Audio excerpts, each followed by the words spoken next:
चुरगडे अनेक माझ्या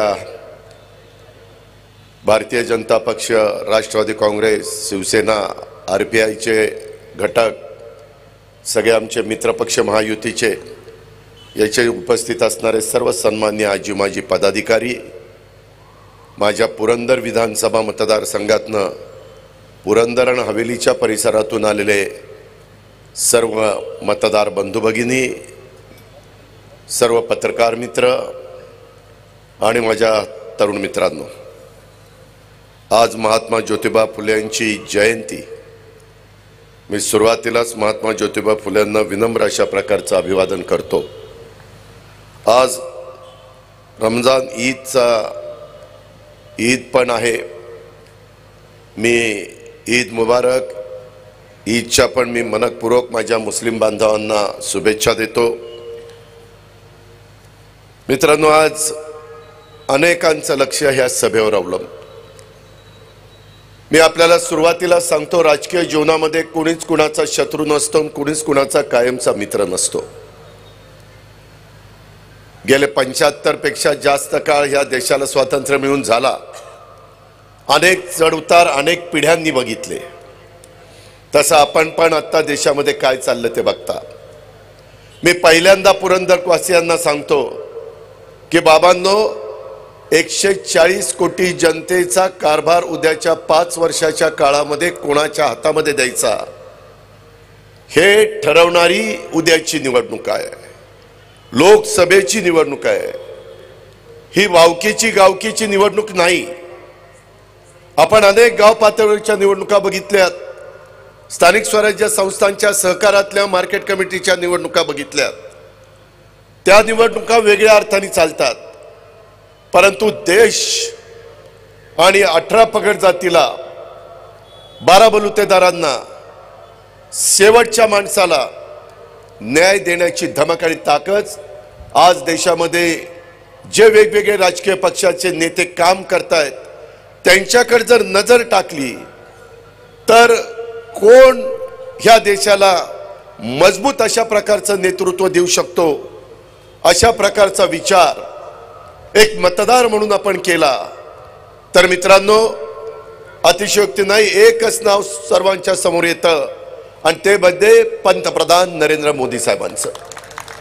ही वस्तुस्थिती आहे, कारण मी पण एके काळी पंतप्रधान नरेंद्र मोदी साहेबांना विरोध करणारा कार्यकर्ता होतो, परंतु त्यावेळेस त्यांचं पुढचं विजन काय, त्यांची भूमिका काय, जगामध्ये भारताकडे बघण्याचा दृष्टिकोन काय राहणार आहे, आणि हे नेतृत्व करत असताना ज्याचा उल्लेख चंद्रकांत दादा पाटलांनी केला की त्यांच्या काळामध्ये जे जे निर्णय घेतले ते भारत माते करता घेतले, भारतीयांच्या करता घेतले।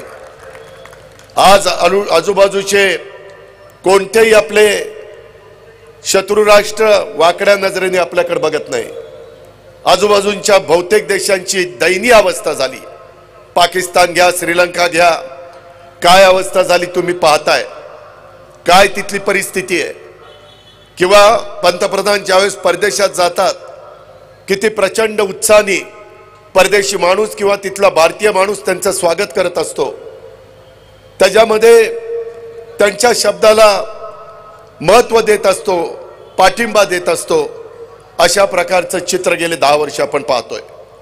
आजही ज्यावेळेस एकनाथराव शिंदे, मी, देवेंद्र फडणवीस साहेब पंतप्रधान आपल्या राज्यामध्ये येतात, प्रोटोकॉल प्रमाणे आम्हाला हजर राहावं लागतं आणि आम्ही चर्चा करतो, त्यावेळेस पुढे अजून काय करायचंय, उद्याची निवडणूक पार पडल्यानंतर कुठले कुठले निर्णय आपल्याला तातडीने घ्यायचे, सतत भारताचा विचार हा त्यांच्या मनामध्ये असतो आणि त्यामुळे ही निवडणूक अतिशय महत्त्वाची आहे।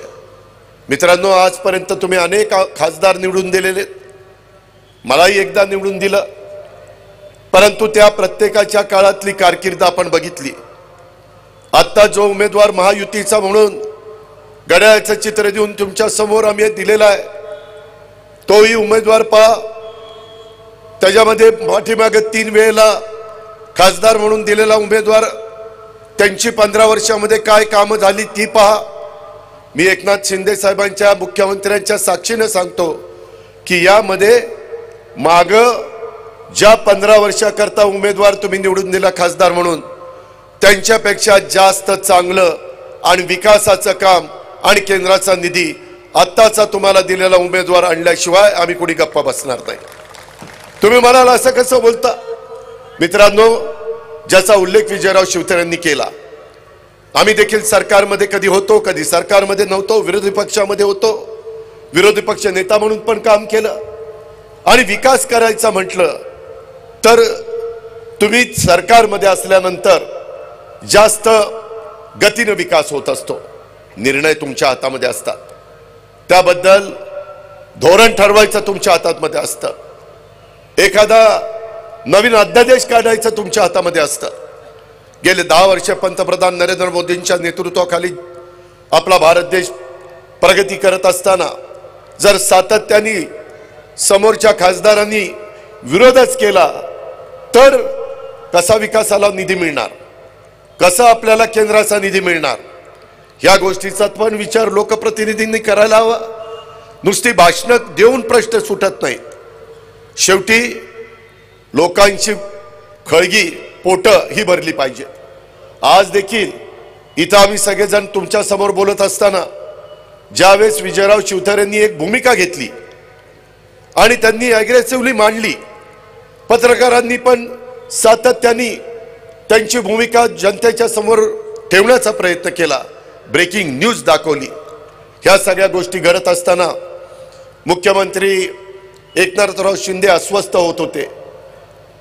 त्यांच्या मनामध्ये मी राज्याचा प्रमुख झालोय, भारतीय जनता पक्षाने 115 आमदारांचा पाठिंबा दिला, त्यामुळे आज महायुतीचं सरकार आलंय आणि ज्या जीवाभावाच्या सहकार्यांच्या करता मी मुख्यमंत्री झालोय आणि या राज्याचा सर्वांगीण विकास करण्याचा मी प्रयत्न करतोय, त्यावेळेस माझ्या जीवाभावाचे सहकारी जर अशा प्रकारची भूमिका घेऊन पुढे चालले तर मग मला तरी कशाला मुख्यमंत्री पद हवंय, मी कुणा करता हे करणार आहे? अशा प्रकारचं एक मनामध्ये त्यांच्या विचार यायला लागले आणि त्याच्यातली एक गोष्ट विजयरावांच्या कानावर गेली आणि विजयरावांच्या मनामध्ये क्षणात बदल त्या ठिकाणी झाला। विजयराव जेवढे त्या ठिकाणी एखाद्याच्या मागे लागले की त्याला सळो की पळो करून सोडतात, मग मागचा पुढचा विचार करत नाही। त्याच्यामुळं मी विजयरावांचं शत्रुत्व पण पाहिलंय आणि मध्ये वर्षा बंगल्यावर आम्ही असताना मी, विजयराव, एकनाथराव शिंदे, देवेंद्र फडणवीस आम्ही सगळेजण बसलो होतो। त्यावेळेस त्यांनी माझ्या हातात हात दिला, म्हणलं आता अजित पवार मैत्री काय असते ते देखील विजयराव तुम्हाला दाखवून देईल।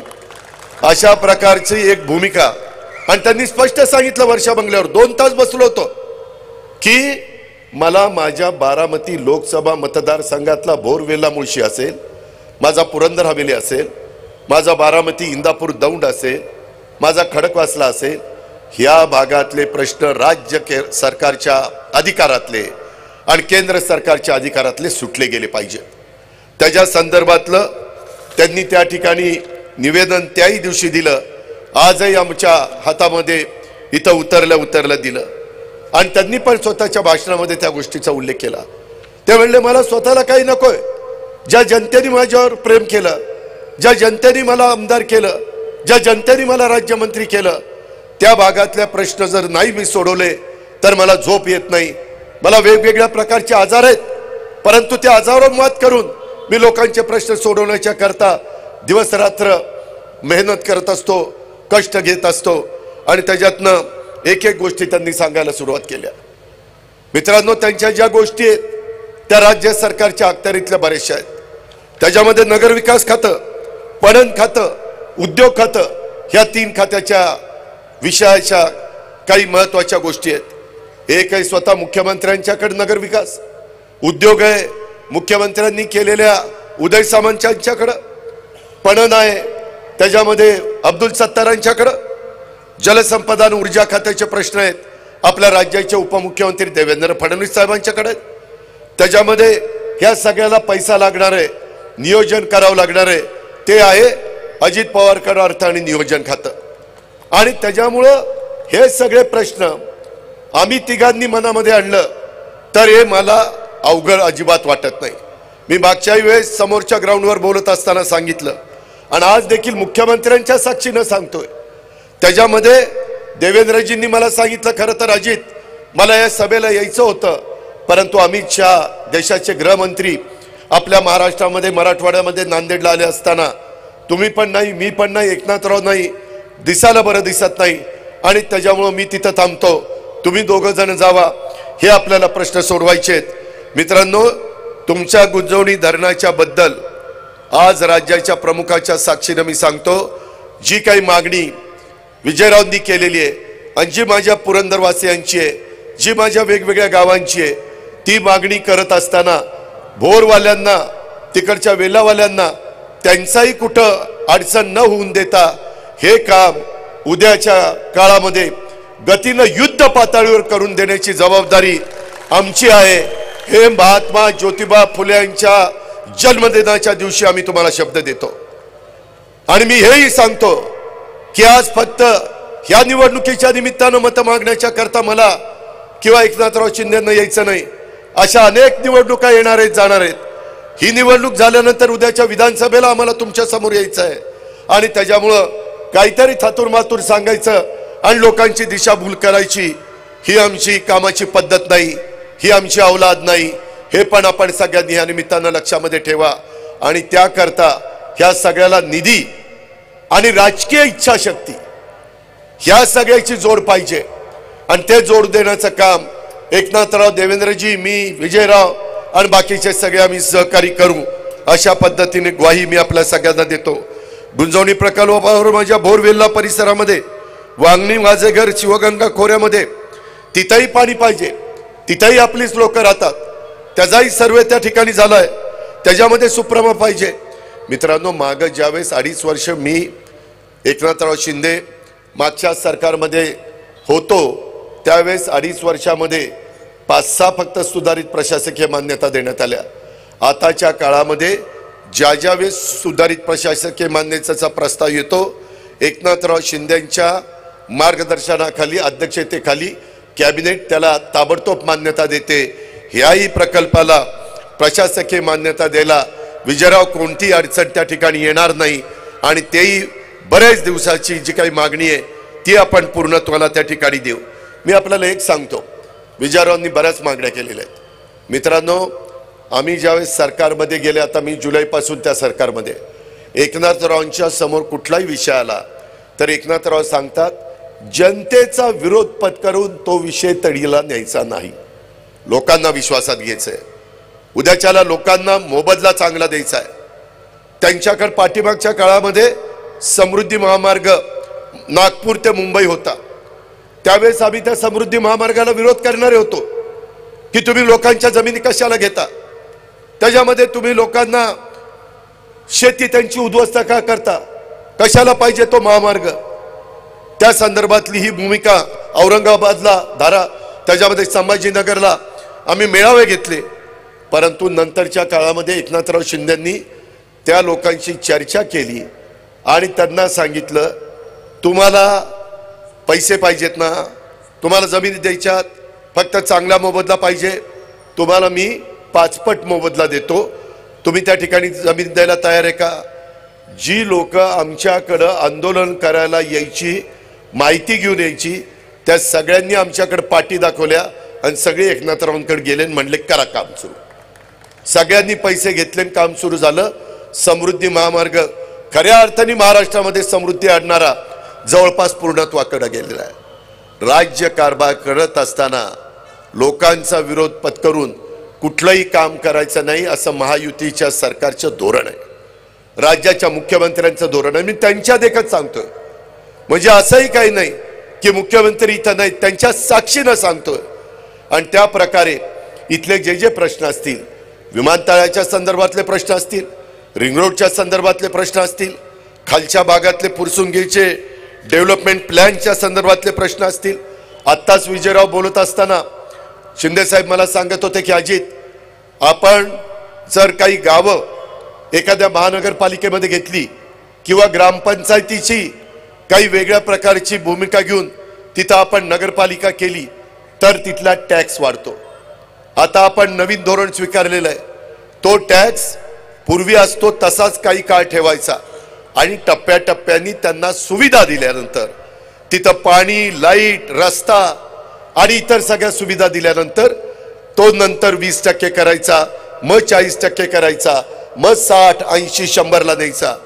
अशा पद्धतीचा निर्णय घेण्याचा अधिकार नगरविकासचे प्रमुख म्हणून राज्याचे मुख्यमंत्री एकनाथराव शिंदे साहेबांना आहे.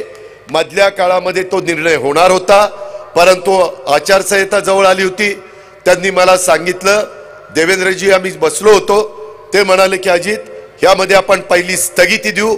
ज्याचा उल्लेख टॅक्सच्या बाबतीतला विजयरावांनी केला त्याला स्थगिती देण्यात आलेली आहे. तो प्रश्न माझ्या खडकवासल्यांच्या गावांच्या मध्ये पण आहे. तो प्रश्न माझ्या फुरसुंगी आणि देवाची आळंदी त्याच्या संदर्भातली पण त्या ठिकाणी आहे. अशा उरळी देवाची, मी चुकून देवाची आळंदी म्हटलं, उरळी देवाची आणि फुरसुंगीच्या आहे. आणि ह्या पद्धतीनं ते मला म्हणाले की आपली 5व्या टप्प्यातली मतदान झालं की 6वा 7वा टप्पा देशात आहे, तो संपला की आचारसंहिता संपणार आहे. परंतु आपली टप्पा झाल्यानंतर, मतदान झाल्यानंतर आचारसंहिता शिथिल केली जाईल. त्यावेळेस आपण याच्या मागे लावू आणि त्याच्यातनं आपल्याला अध्यादेश काढावा लागेल. उद्याच्या येणाऱ्या जूनमध्ये आपलं जे अधिवेशन आहे त्याच्यामध्ये आपल्याला बिल आणावं लागेल आणि तशा पद्धतीनं त्यांनी सूचना दिलेल्या आहेत. त्याच्यामुळं पुरंदरवासियांनो, हवेलीवासियांनो आणि माझा खडकवासला आणि बाकीचा जो भाग माझ्या पुणे जिल्ह्यामध्ये येतो त्या सर्व सहकाऱ्यांना सांगेन की त्याही बाबतीमध्ये मुख्यमंत्र्यांनी लक्ष घातलेले, स्थगिती दिलेली आणि त्याच्यानंतर साधारण त्या भागातल्या माझ्या नागरिकांना परवडेल अशा पद्धतीनं तो टॅक्स तिथं लावला जाणार आहे. ह्याही गोष्टीची नोंद आपण सर्व सहकारी मित्रांनी घ्यावी. विमानतळाच्या बाबतीमध्ये देखील जनतेचं सहकार्य असेल, शेतकऱ्यांचा पाठिंबा असेल तरच आम्ही त्यामध्ये पुढे जाणार आहोत. ही गोष्ट आपण लक्षामध्ये घ्या. पण आज आपल्या जिल्ह्यात कुठं ना कुठं आंतरराष्ट्रीय दर्जाचं विमानतळ ज्या भागातले शेतकरी, ज्या तालुक्यातले शेतकरी पुण्याच्या आजूबाजूला जमीन द्यायला तयार होतील तिथं आपल्याला पुढच्या जर आपल्या 4 पिढ्यांचा बल होणार असेल तर विमानतळ केल्याशिवाय गत्यंतर नाही. पण हे करताना लोकांचा विरोध डावलून, पोलिसी खाक्या दाखवून, दंडुकेशाही करून आम्ही कुठलंही काम महायुतीच्या सरकारमध्ये एकनाथराव शिंदे साहेबांच्या नेतृत्वाखाली करणार नाही. ही पण गोष्ट मी तेवढीच स्पष्टपणे आपल्या सगळ्यांच्या लक्षामध्ये या निमित्तानं आणून देऊ इच्छितो. उरळी देवाच्या संदर्भात, फुरसुंगीच्या संदर्भामध्ये विशेषतः पाण्याच्या बद्दल 118 कोटीचं मजिप्रचा कामाचा उल्लेख त्यांनी केला. सुरुवातीला मी तिथं होतो तेव्हा 25 कोटी दिले. त्याच्यानंतरच्या काळामध्ये एकनाथरावांनी बाकीचे सगळे पैसे दिले. तिथं अजून पण काही भागामध्ये मिसिंग वितरण लाईन्स टाकावे लागणार आहेत. त्या पण टाकण्याच्या बद्दल राज्य सरकारने सकारात्मक भूमिका घेतलेली आहे. त्याच्या संदर्भामध्ये हे सगळं काम करत असताना बारामतीच्या 29 जिरायत गावासह माझ्या पुरंदरच्या 5 गावांच्यासाठी नीरा नदीतलं जे पाणी ओव्हरफ्लोचं आपल्या वीरमधनं पडतं, वीर धरण हे साधारण 9 TMCचं आहे. तुम्हाला आश्चर्य वाटेल, 3 वेळेला 4 वेळेला वीर धरण भरेल एवढं पाणी वीरवरून खाली पडतं. नीरा नर्सिंग पासून भीमेला मिळतं आणि भीमेपासून कर्नाटकाला निघून जातं. ही फॅक्ट आहे, ही वस्तुस्थिती आहे. आणि त्याच्यामुळं वीरमधनं खाली पडणारं पाणी तिथं मोठं जॅकवेल करायचं आणि तिथनं मोठा पंप लावून त्या ठिकाणी उचलायचं. मित्रांनो, हे आता घडू शकतं. ह्याच्या पाठीमागच्या काळामध्ये एवढे मोठे पंप नव्हते. तुम्हाला माहिती आहे, आपल्या देशातल्या एका राज्याने, तिथल्या मुख्यमंत्र्यांनी 1 लाख हॉर्सपॉवरचे पंप तिथं बसवले आणि त्यांच्या क्षेत्राला बागायती केलेलं आहे. 1 लाख हॉर्सपॉवर. तुमच्या आमच्या घरात 3ची, 5ची, 7.5ची, 10ची, 15ची, 20ची मोटर असते. 1 लाख विचार करा. आणि तशा पद्धतीनं आज भारतामध्ये चालू आहे. त्यांनी तर 2 लाख हॉर्सपॉवरचे पंप बसवलेले आहेत. आणि त्यामुळं त्यांनी ज्यावेळेस भूमिका मांडली, मी देवेंद्रजींना सांगितलं की देवेंद्रजी, मी पण अधिकाऱ्यांशी बोलतो, कारण 5 वर्ष माझ्याकडे खातं होतं, विजयरावांच्याकडे पण काही वर्ष हे खातं राज्यमंत्री म्हणून त्यांनी पाहिलेलं होतं. आणि त्याच्यामुळं हे पाणी कुणाच्या तोंडाचा घास आपण काढत नाही. हे ओव्हरफ्लोचं पाणी साधारण 1.5-2 महिने आपलं वीर धरणात भरल्यावर जे जातं ते तिथल्या तिथं मोठ्या प्रमाणावर उचलायचं आणि वरच्या भागामध्ये जेवढी तळी आहेत, जेवढे साठवण बंधारे आहेत, जेवढे त्या ठिकाणी शेततळी आहेत, हे सगळे भरून जे नाझरं आहे तिथं खालच्या बाजूला केटीवेअर आहेत किंवा आपल्या करेला केटीवेअर आहेत, ह्यामध्ये ते करता येतं. हे स्वप्न नाही, ही वस्तुस्थिती आहे आणि हे आपण करू शकतो. आणि तशा पद्धतीचे आर्थिक क्षमता ही तुमच्या माझ्या राज्याची आहे. 1 नेशन 1 टॅक्स स्वतः नरेंद्र मोदी साहेबांनी आणला. तुम्हाला माहिती आहे देशामध्ये सगळ्यात जास्त टॅक्स देणारं जीएसटीचं आपलं राज्य आहे. आपण जीएसटी त्यांना निम्मा देतो, निम्मा आपल्याला ठेवतो. आज मुख्यमंत्र्यांच्या नेतृत्वाखाली जे सरकार आम्ही चालवतो 6 लाख कोटीचं तुमचं बजेट आहे आणि दरवर्षी त्याच्यामध्ये 10% वाढ होते.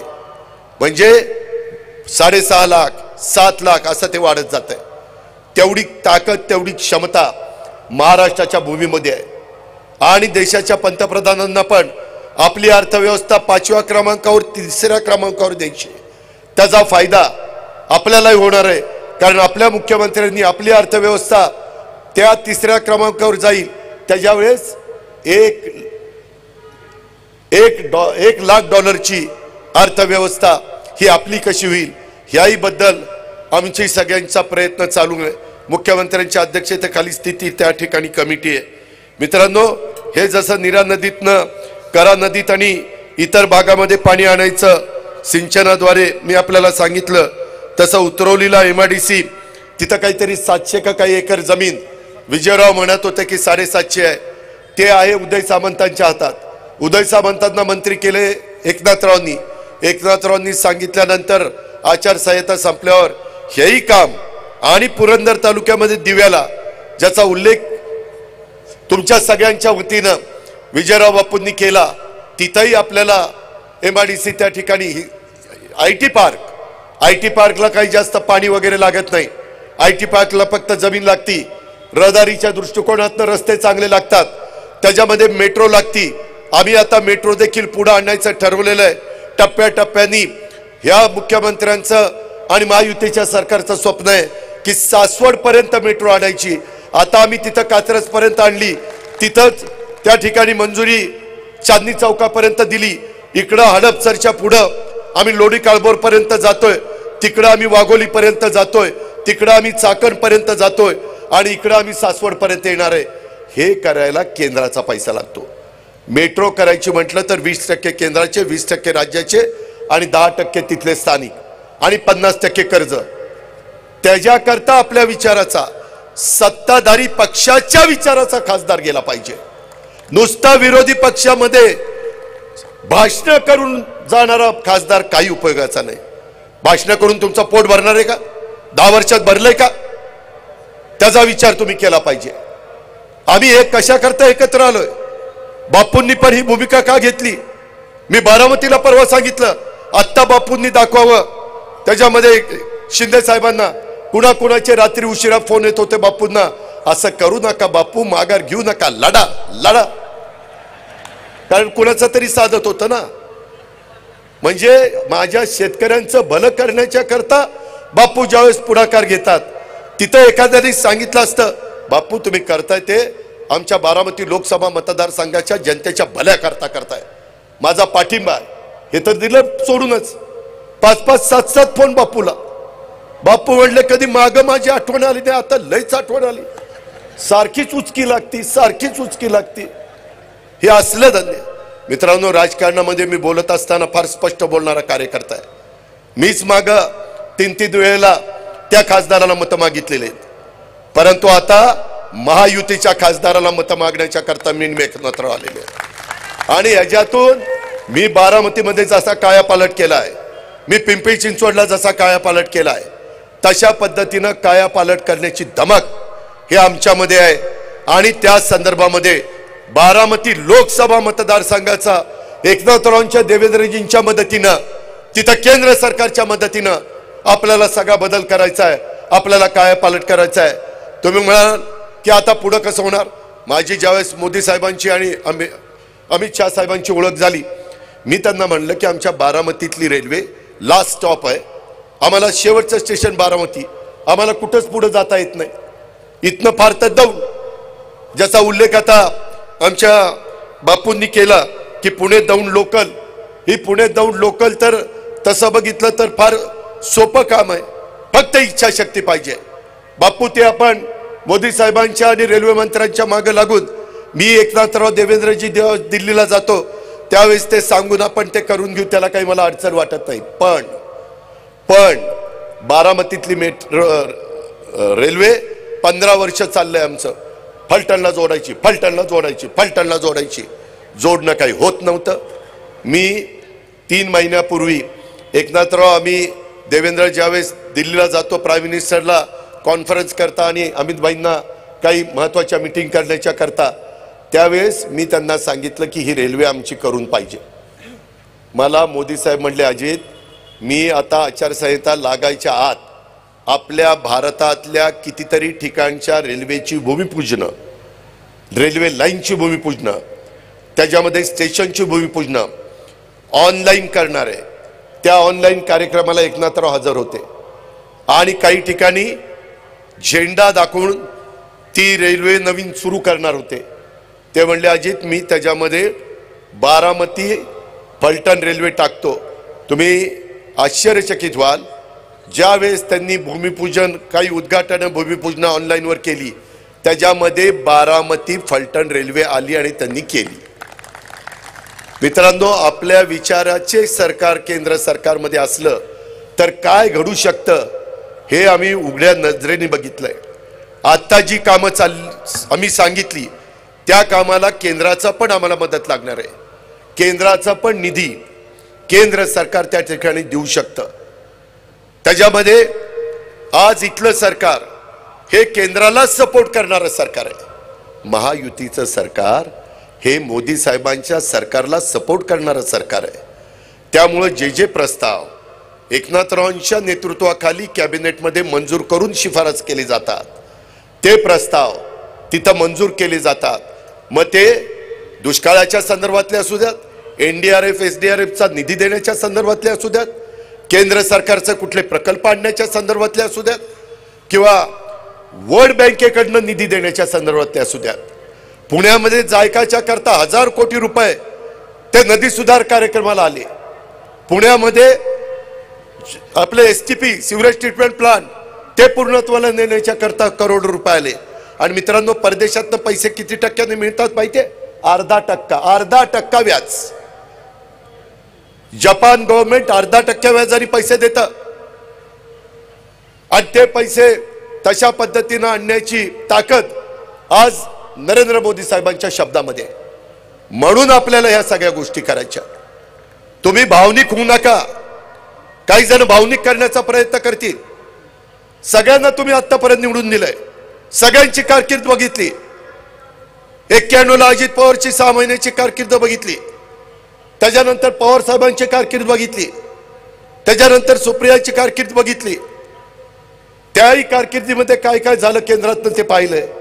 आता 5 वर्षाच्या करता तिसऱ्यांदा नरेंद्र मोदी साहेब पंतप्रधान करण्याचा निश्चय संकल्प हा भारतातल्या जनतेने केलेला आहे. त्यावेळेस त्यांच्या विचाराचा खासदार हा आपल्याला पुणे लोकसभा मतदारसंघातलं मुरलीधर मोहोळ, माझ्या मावळ लोकसभा मतदारसंघातनं श्रीरंगप्पा बारणे, माझ्या शिरूर लोकसभा मतदारसंघातनं शिवाजीराव आढळराव पाटील आणि ह्या मतदारसंघातनं सुनेत्रा अजितदादा पवार, ह्या पद्धतीनं आम्ही उमेदवार दिलेले. काही ठिकाणी घड्याळ आहे, काही ठिकाणी कमळ आहे, काही ठिकाणी धनुष्यबाण आहे. शेवटी आम्ही सगळेजण विकासाला हपापलेलो आहोत. जसं विकासाभिमुख कारभार विकास पुरुष म्हणून मोदी साहेब करतात तशा पद्धतीनं आपल्याही राज्याचा कारभार तेवढ्याच तडफेने करण्याचा आमच्या मुख्यमंत्र्यांचा राज्याचा प्रयत्न आहे. उतरवलीला पण MIDC तेही आपल्याला मार्गी लावायचे, तेही आपण मार्गी लावू. जेजुरी देवस्थान 109 कोटी, जसे पैसे संपतील, पैशापासून पैसे नाहीत म्हणून बापू काम थांबणार नाही जेजुरीचं. तुम्ही काळजीच करू नका. तुम्ही फक्त सगळ्या जेजुरीकरांनी, सगळ्या पुरंदरवासियांनी काम दर्जेदार जेवढं लवकर मारता येईल तेवढं मारा काम, आणि त्याच्यातनं निधी देण्याची जबाबदारी ही आमची सरकारची राहील। त्याचबरोबर त्याच्यामध्ये पुरंदर उपसा सिंचन योजना, नवीन पंपासाठी, देखभाल दुरुस्तीसाठी, मला आठवतंय दादा जाधवराव आमदार असताना 220 कोटीचं टर्न की बेसिसवर हे टेंडर मी दिलेलं होतं, फायनलचंही माझीच आहे। त्याच्यानंतरच्या काळामध्ये त्याच्यात बरेच वर्ष झाली, आता पंप खराब झाले, आता मोटारी खराब झाल्यात, आता हाय स्पीडच्या मोटारी आल्यात, आता नवीन पंप आले, काही काही ठिकाणी पाईपलाईन थोडी खराब झाली, ते सगळं दुरुस्त करायला प्लॅन एस्टिमेट केलं, 54 कोटी रुपये लागत होते। 54 कोटी 10 मार्च 2024 रोजी मुख्यमंत्र्यांनी शासन निर्णय निर्गमित केलेला आहे। मगाशी जसं त्यांनी सांगितलं दादानी, मी सही केल्यानंतर फायनल सही सीएम साहेबांच्या हस्ते विकास कामाला आम्ही ज्यावेळेस सही करतो आणि मुख्यमंत्र्यांच्याकडे फाईल घेऊन जातो, मुख्यमंत्री 1 मिनिट लावत नाही, ताबडतोब कोबडा काढून टाकतात। ते म्हणतात विकासाचं आहे ना, महाराष्ट्राच्या भल्याचं आहे ना, करून टाका। आणि आपले 24 कोटी रुपये 10 मार्चला मंजूर झालेले आहेत, ताबडतोब त्याचा आता टेंडर निघून ती पण कामं होतील। आणि माझ्या पुरंदरवासियांचं जे दुखणं आहे तिथं पण काही काही वेगवेगळ्या प्रकारचे प्रश्न आहेत। बंद पाईपलाईन केली तर आणखीन ते पाणी जास्त लोकांना पुरेल, तिथं खराब पाणी येतं, वास मारणारं पाणी येतं, म्हणून आम्ही सिवरेज ट्रीटमेंट प्लांट हे तिथं बसवतोय। ते बसवल्यानंतर माणसांच्या पिण्याच्या योग्यतेचं नाही, पण जनावरांच्या पिण्याच्या योग्यतेचं पाणी चांगलं करण्याचा आमचा सगळ्यांचा प्रयत्न आहे। राज्याचे मुख्यमंत्री आपल्या मुंबई महाराष्ट्र देशामध्ये सगळ्यात प्रदूषण असणारं शहर आहे, तुम्हाला माहिती आहे त्यांनी काय केलं? जे सिवरेज ट्रीटमेंट प्लांटचं पाणी आहे मुंबईचं, जे मुंबईमध्ये ड्रेनेजचं सोडलं जातं, ते पाणी चांगलं करून टँकरमध्ये भरलं जातं आणि त्याच्यातनं रस्ते धुतले जातात। रस्ते धुवायला लागल्यापासून मुंबईचं प्रदूषण कमी झालेलं आहे, मुंबईचं लाईफ वाढलेलं आहे, आणि ती किमया मुख्यमंत्र्यांनी करून दाखवली। काही काही जण म्हणाले अरे पाणी प्यायला नाही, कुठं पाणी मारत चाललेत। अरे ते पाणी समुद्राला सोडायचं होतं, ते जे काही मैला वगैरे जे जातो ड्रेनेज, त्याचं सिवरेज ट्रीटमेंटचं स्वच्छ केलेलं पाणी प्यायच्या योग्यतेचं नव्हतं, परंतु धुण्याच्या किंवा पिकाच्या किंवा झाडांच्या किंवा रस्ते स्वच्छ करण्याच्या योग्यतेचं होतं। वाईट काय झालं हेही आपण त्या बाबतीमध्ये बघितलं पाहिजे। दिवे येथे प्रस्तावित राष्ट्रीय बाजार हा प्रश्न मला काही नीट समजला नाही, मी त्याच्यामध्ये अब्दुल सत्तार किंवा पणनच्या सचिवांशी बोलून त्या संदर्भामध्ये लक्ष निश्चितपणे घालीन आणि मुख्यमंत्री पण त्याबद्दल बोलतीलच। आणि मला मगाशी आम्ही विजयरावांच्या इथं जरा लवकर आलो तर एकाने सांगितलं की 10 पट पाणीपट्टी वाढवली, 10 पट पाणीपट्टी MWRRनी वाढवलेली होती। ज्यावेळेस कॅबिनेटमध्ये आम्ही मुख्यमंत्र्यांच्या लक्षामध्ये आणून दिलं, मुख्यमंत्री महोदय जलसंपदाच्या सचिवावर चिडले आणि म्हणले पहिलं पूर्वी जसं होतं तशी पाणीपट्टी करा। 10 पट वाढलेली पाणीपट्टी पुन्हा जागेवर आली, GR निघालेला आहे, तुम्हाला कुणालाही 10 पट पाणीपट्टी भरावी लागणार नाही। हे का GR, हा GR, हा सूर्यन हा जयत्रथ किती तारखेचा GR आहे? 2/2/2024चा GR। काय GR आहे? जलसंपदा विभागाने सहकारी उपसा सिंचन योजनेच्या करता पाणीपट्टीचे दर हे सगळे जसेच्या तसे ठेवलेले। जर शेतकऱ्यांचे प्रश्न जाणून घेणारा राज्याचा प्रमुख असेल आणि मंत्रिमंडळातले सहकारी असतील तर कशा पद्धतीने काम होत आहे। मित्रांनो, कांद्याच्या बाबतीमध्ये देखील आमची खंत आहे, परंतु त्याच्या संदर्भात आता कांदा निर्यातीला पुन्हा परवानगी देण्यात आलेली आहे। कांदा उत्पादक शेतकऱ्याला त्याच्यातनं मदत होणार आहे। माझ्या दूध उत्पादक शेतकरी अडचणीत होता, मुख्यमंत्र्यांनी 5 रुपये लिटरला वाढून दिले, अजून काहींना पैसे मिळत नाहीत, काही अडचणी आहेत। उद्याची आचारसंहिता संपू द्या, त्या अडचणी दूर करण्याचं काम आम्ही सगळेजण कॅबिनेटमध्ये करू, परंतु तुम्हाला अधिकचे 5 रुपये वाढून देऊ, त्याबद्दल आपण काळजी करू नका। उसाचा 10,000 कोटी रुपयाचा टॅक्स 25 वर्ष कुणाला माफ करता आला नाही, इन्कम टॅक्स अमित शहांनी तो कायमचा माफ केला, कायमचा। तुमचाही ऊस सोमेश्वर कारखान्याला जातो आणि आता FRP पेक्षा जास्त दर दिला तर टॅक्स लागत नाही। माग 25 वर्ष अनेक जण दिल्लीमध्ये गेले, पण कुणाला ते काढून टाकता आलं नाही. थांबवलं पण टांगती तलवार काढली नाही. आता मात्र अमित शाह साहेबांनी ती पूर्ण टांगती तलवार त्या ठिकाणी काढून टाकलेली आहे. अशा पद्धतीच्या कितीतरी गोष्टी ह्या माझ्या कचऱ्याच्या संदर्भातला उरळी देवाची आणि त्या भागातले प्रश्न असतील, रस्त्याच्या संदर्भातले प्रश्न असतील, दिवे घाटमध्ये अपघात कमी करण्याच्या करता, वाहतुकीची कोंडी सोडवण्याच्या करता, इकडून देखील आपण ज्यावरून कोंडव्यावरून येतो त्यावेळेस तोही घाट आता आम्ही 10 मीटर करण्याचा निर्णय घेतलेला आहे. 10 मीटर तो पहिल्यांदा 4 लेन करायचा होता, परंतु 4 लेनला अडचण येते म्हणून 10 मीटरला 200 काहीतरी कोटी रुपये लागतायत. अशा पद्धतीनं तेही काम आपण त्या बाबतीमध्ये करतोय. आणि मग डेव्हलपमेंटची कामं असतील, इतर कामं असतील, ही सगळी कामं महायुतीच्या सरकारच्या माध्यमातून आपण करणारच आहोत. परंतु त्याचबरोबर केंद्राचा निधी, आपला महाराष्ट्र हे कोयना किंवा उजनी सारखं आहे आणि आपला केंद्र सरकार समुद्रासारखं आहे. एवढं मोठं त्यांचं बजेट असतं आणि त्याकरता त्यांच्या विचाराचे खासदार उद्याच्याला 48 पैकी मोदी साहेबांनी विदर्भात सांगितलं सर्वच्या सर्व खासदार निवडून द्या. त्यांची विनंती आहे. आज विरोधक काही खोटं बोलतात, म्हणतात परत मोदी आल्यानंतर निवडणुकाच होणार नाही, परत मोदी आल्यानंतर संविधान बदललं जाईल, परत मोदी आल्यानंतर घटना बदलली जाईल. साफ चुकीचं आहे. 10 वर्ष उलट चांगलं चाललेलं आहे, अजून चांगलं करायचं आहे. आणि मोदी साहेब देशाकरता करतायत. मोदी साहेब दुसऱ्या कुणाकरता करत नाही, 140 कोटी जनतेच्या करता करतायत. हा विचार माझ्या पुरंदर हवेली वासियांनी ह्या निमित्तानं केला पाहिजे. आणि ज्या पद्धतीनं आज तुमच्या भल्याकरता तुम्ही सगळ्यांनी विजय बापूंच्या पाठीशी उभे राहिला होता, परंतु माझ्या बारामती लोकसभा मतदारसंघ आणि पुरंदर मतदारसंघातल्या हे प्रश्न सोडवण्याच्या करता त्यांनी वर्षावर आम्हाला बैठक घ्यायला लावली. आणि त्याकरता इथल्या लोकांच्या मध्ये हार्दिक सुबत्ता यावी, आमच्या बारामती लोकसभा मतदारसंघामध्ये रोजगार निर्माण व्हावा, मोठे मोठे कारखाने यावेत, IT हब व्हावा, वेगवेगळ्या पद्धतीनं त्या ठिकाणी गुंतवणूक व्हावी, याकरता त्यांनी ही भूमिका घेतली.